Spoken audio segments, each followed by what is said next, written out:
Putin గారు భారత్ రావడము వెళ్ళడం చూసాం. ఈ టైంలోనే ఇండిగో వాళ్ళు కూడా ఒక మేజర్ క్రైసిస్ను క్రియేట్ చేశారు. అట్టర్ ఖేయాస్ అని చెప్పుకోవాలి. కానీ ఇదంతా మీరు ఆలోచించారు అనుకోండి, దీని వెనుక ఒక బ్యాక్ స్టోరీ ఉంటుంది.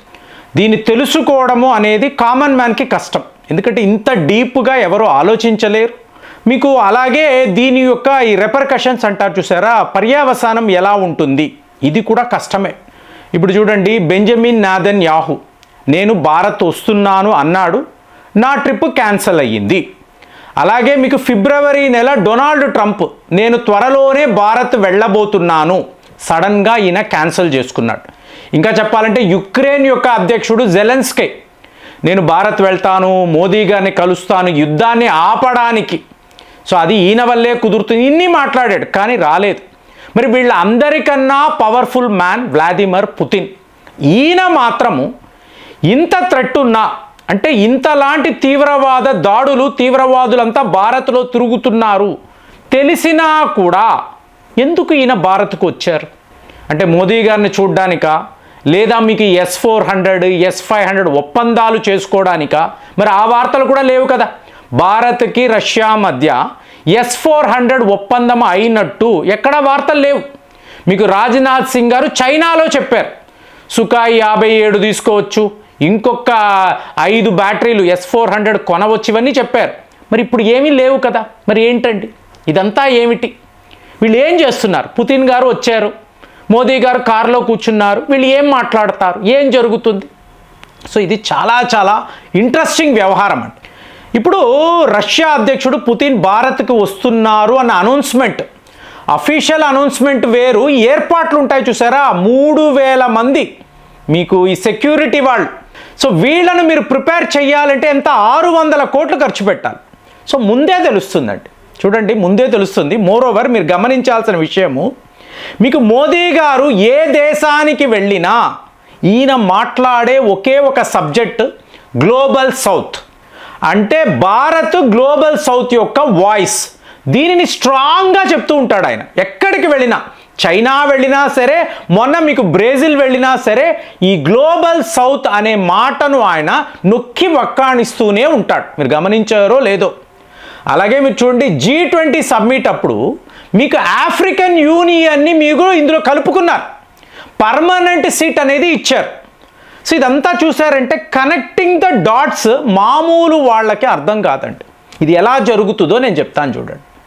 ఇప్పుడు రీసెర్చ్ అండ్ అనాలిసిస్ వింగ్ అని అంటారు, రా. చూడండి, రీసెర్చ్, వీళ్ళు ఏదో ఒక విషయం మీద పరిశోధనలు చేస్తూనే ఉంటారు, రీసెర్చ్.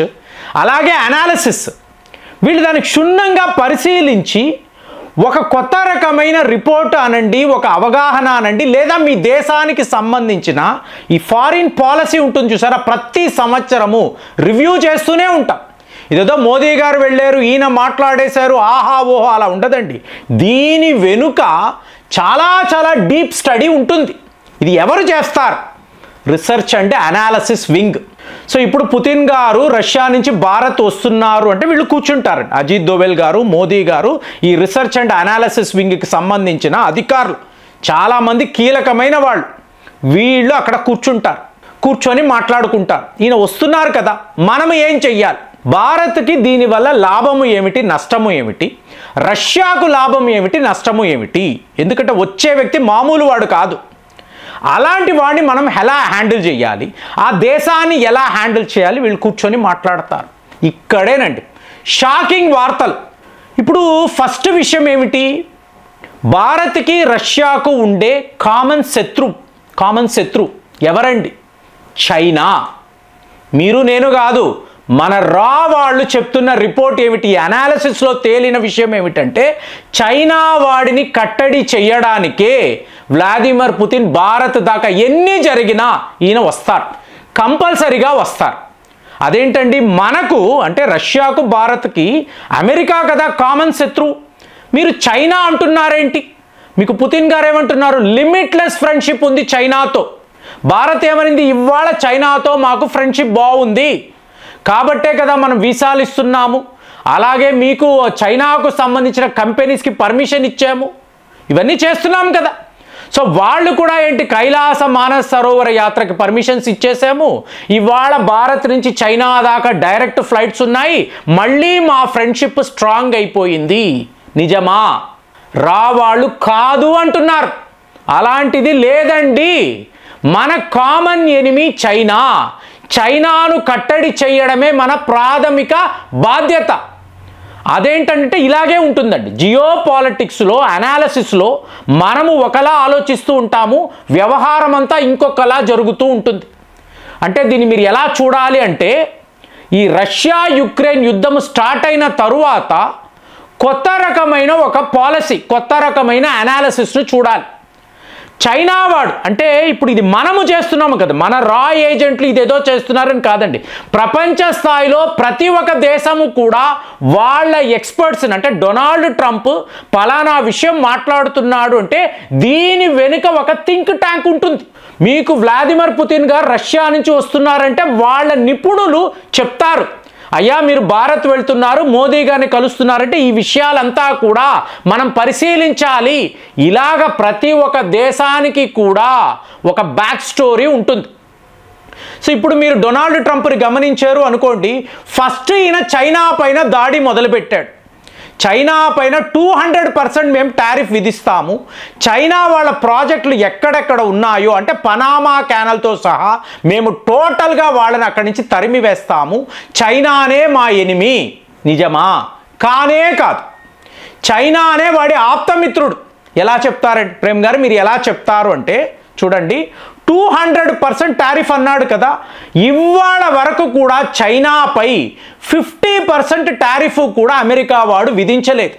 కానీ భారత్ నా ఆప్త మిత్రుడు, మోదీ నాకు చాలా close, India is a great country అన్న డొనాల్డ్ ట్రంప్ మన పైన మాత్రమే 50% టారిఫ్ విధించాడు. ఆలోచించండి. బ్రెజిల్ మీద కూడా అయ్యింది, కానీ ఇమీడియట్గా రిమూవ్ చేసేశారు. భారత్ పైన ఇవాళ కూడా ఉంది, రిమూవ్ చెయ్యబోతున్నాము అంటున్నారు, చెయ్యడం లేదు. ఈ గేమ్ని మీరు చూడాలి, ఈ గేమ్ ప్లాన్ని చూడాలి. అంటే ఏంటి, చైనా వాడిని ఖుషీ చేయడానికి ముందు భారత్ను ఇలాగా టారిఫ్ వార్ అని చెప్పి మనము ఎదగకుండా ఏమేమి చెయ్యాలో చేస్తూ ఉంటారు. మరి ఇక్కడ రష్యా ఏంటండి, రష్యాకు చైనాకు మంచి ఫ్రెండ్షిప్ ఉందంటే కాదండి. ఎప్పుడైతే అమెరికా, యూరోప్ దేశాలు రష్యాపై ఇలాగ శాంక్షన్స్ విధించారో ఆటోమేటిక్గా వాళ్ళ ఆర్థిక విధానం మారిపోతుంది. ఎందుకంటే యూరోప్ యూనియన్, అమెరికా ఈ దేశాలతో వాళ్ళకున్న ఈ వ్యాపార లావాదేవీలు టోటల్గా ఆగిపోయాయి. సో ఇవాళ కూడా చిన్నా చితకా దేశాలు కొంటున్నారు, కానీ అందరికీ భయమే కదా. ఇప్పుడు మీరు రష్యా వద్ద ఒక ఆయుధాన్ని కొనాలంటే అందరూ భయపడతారు. సో ఈ భయం ఉంది చూసారా, దానిని చైనా వాడు ఎన్కాష్ చేసుకున్నాడు. టోటల్గా రష్యా చైనా మీదే ఆధారపడే విధంగా ఎకనామిక్ కండిషన్స్ను తీసుకొచ్చాడు, లోన్లు ఇచ్చాడు. నీకెందుకు, యూరోప్ వాళ్ళు నీ వద్ద ఆయిల్స్ కొనరు కదా, నేను కొంటాను, నీకోసం నేను నిలబడతానని చెప్పి రష్యన్ ఆయిల్స్ కొనడం మొదలుపెట్టి టోటల్గా రష్యా యొక్క ఆర్థిక విధానాన్ని చైనా వాడు తన గుప్పెట్లో పెట్టుకున్నాడు. ఈ టైంలోనే మోదీ గారు ఎంటర్ అవ్వడం, అంటే మన భారత్ ఎంటర్ అవ్వడం, అలాంటిది ఏమీ లేదు, ఏ కండిషన్స్ లేవు.